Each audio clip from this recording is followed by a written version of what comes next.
warahmatullahi wabarakatuh. Perkenalkan, saya Risa Ibatul Arifah. Saya berasal dari Dinas Perdagangan, Koperasi, dan UKM Kabupaten Kendal.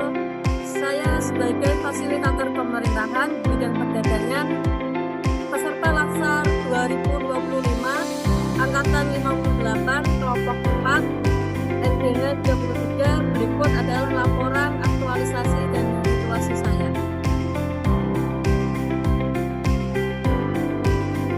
Izinkan saya untuk menyampaikan laporan aktualisasi dan habituasi saya yang berjudul Optimalisasi Publikasi Regulasi Bidang Perdagangan melalui Media Sosial di Dinas Perdagangan, Koperasi, dan UKM Kabupaten Kendal. Berikut adalah video laporan aktualisasi dan habituasi saya.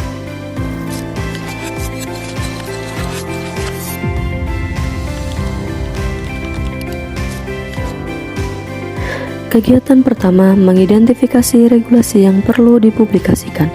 Outputnya, tersusunnya daftar regulasi di bidang perdagangan yang telah dikelompokkan berdasarkan tema dan urgensinya, sehingga diperoleh prioritas regulasi yang relevan untuk dipublikasikan kepada masyarakat. Tahap kegiatan pertama, mengumpulkan peraturan perdagangan baik pusat atau daerah. Kegiatan ini mengaktualisasikan nilai akuntabel dan harmonis. Saya mengumpulkan peraturan perdagangan dengan jujur dan bertanggung jawab, dan saya melakukan kerjasama dengan rekan untuk mengumpulkan regulasi bidang perdagangan. Tahap kegiatan kedua, mengelompokkan regulasi sesuai tema. Kegiatan ini mengaktualisasi nilai kompeten dan adaptif. Saya mengelompokkan regulasi sesuai tema dengan melakukan kinerja terbaik.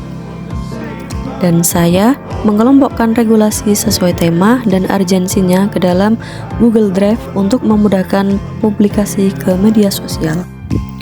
Tahap kegiatan ketiga, membuat ringkasan regulasi dengan bahasa yang sederhana. Pada tahap ini, mengaktualisasi nilai berorientasi pelayanan. Saya membuat ringkasan regulasi dengan bahasa yang sederhana untuk memahami dan memenuhi kebutuhan masyarakat. Kegiatan kedua, membuat konten publikasi regulasi perdagangan. Outputnya tersedianya 6 konten dalam bentuk infografis, leaflet, dan video singkat. Tahapan kegiatan pertama, menentukan regulasi yang akan dibuat konten.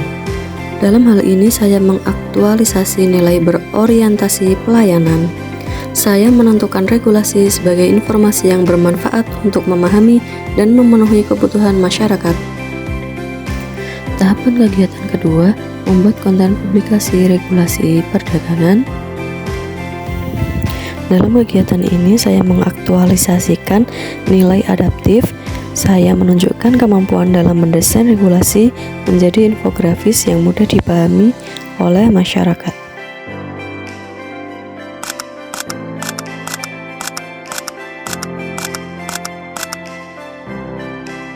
Tahapan kegiatan ketiga, melakukan konsultasi dengan mentor. Saya melakukan konsultasi dengan mentor menggunakan bahasa yang baik dan sopan, mencerminkan sikap harmonis. Saya mencatat masukan dari mentor dan terus belajar meningkatkan kemampuan dalam mendesain publikasi regulasi. Kegiatan ketiga, memanfaatkan media sosial resmi milik instansi. Tahapan kegiatan 1, menggunakan media sosial resmi milik instansi. Saya mengimplementasikan nilai berakhlak adaptif dan kolaboratif, yaitu saya memanfaatkan teknologi digital sesuai perkembangan zaman untuk meningkatkan jangkauan publikasi, dan saya bekerja sama dengan admin media sosial untuk mengupload regulasi ke media sosial Instagram dan TikTok. Tahapan kegiatan kedua, menentukan jadwal rutin untuk publikasi. Saya menggunakan implementasi nilai berakhlak berorientasi pelayanan.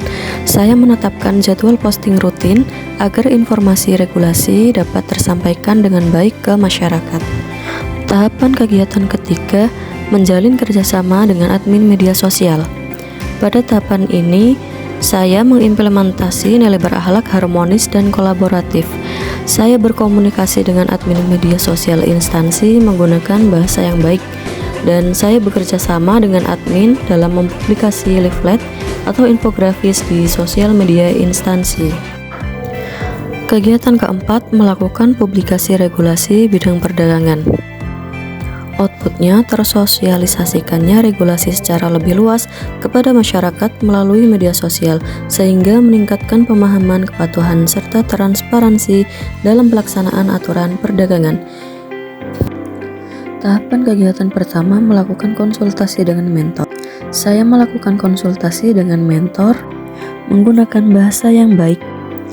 Tahapan kegiatan 2, mempublikasi regulasi perdagangan sesuai timeline yang sudah ditentukan, mengimplementasikan nilai harmonis dan kompeten. Saya melakukan kerjasama dengan admin, menggunakan komunikasi yang baik, dan saya terus belajar untuk mengembangkan kapabilitas terkait penggunaan media sosial. Tahapan kegiatan 3, merespon jika terdapat komentar dari masyarakat terkait konten yang diunggah. Kali ini mengimplementasikan nilai harmonis dan kompeten. Saya menggunakan bahasa yang santun, ramah, dan menghargai setiap komentar masyarakat. Saya mampu memahami isi komentar dengan baik dan memberikan solusi yang tepat dengan tetap meminta bantuan rekan satu bidang. Kegiatan kelima, melakukan monitoring dan evaluasi tindak lanjut. Outputnya tersedianya laporan hasil pemantauan yang memuat capaian, kendala, serta rekomendasi perbaikan. Tahapan kegiatan 1, mengevaluasi jangkauan konten media sosial menggunakan nilai berorientasi pelayanan dan adaptif.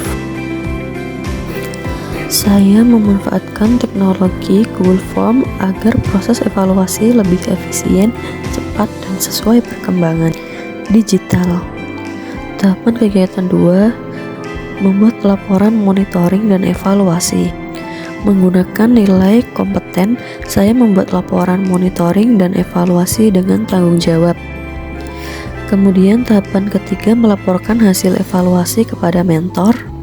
Saya menggunakan nilai berorientasi pelayanan. Saya menyusun hasil evaluasi dengan rapi, jelas, dan mudah dipahami agar mentor lebih mudah menelaah. Regulasi yang telah diupload di media sosial Instagram memperoleh respon dari masyarakat yang jumlah seluruh viewers adalah 297.219, 160 like, dan 12 komentar. Sedangkan untuk konten yang di TikTok, total keseluruhan mendapat viewers 3.606, 145 like, dan 10 komentar. Dalam pelaksanaan publikasi, tidak ada kendala yang berarti. Assalamualaikum warahmatullahi wabarakatuh. Perkenalkan, nama saya Lisa Kusmaningrum. Saya warga Kendal. Dengan adanya regulasi perdagangan di media sosial, saya sangat terbantu dengan adanya info-info yang ada di konten tersebut. Semoga dengan adanya konten tersebut di media sosial, Instagram, TikTok, semoga dapat membantu saya, terutama ya sebagai masyarakat Kendal yang awam terhadap regulasi perdagangan, menjadi lebih tahu informasi tentang perdagangan. Terima kasih, semoga Dinas Perdagangan Kendal semakin jaya.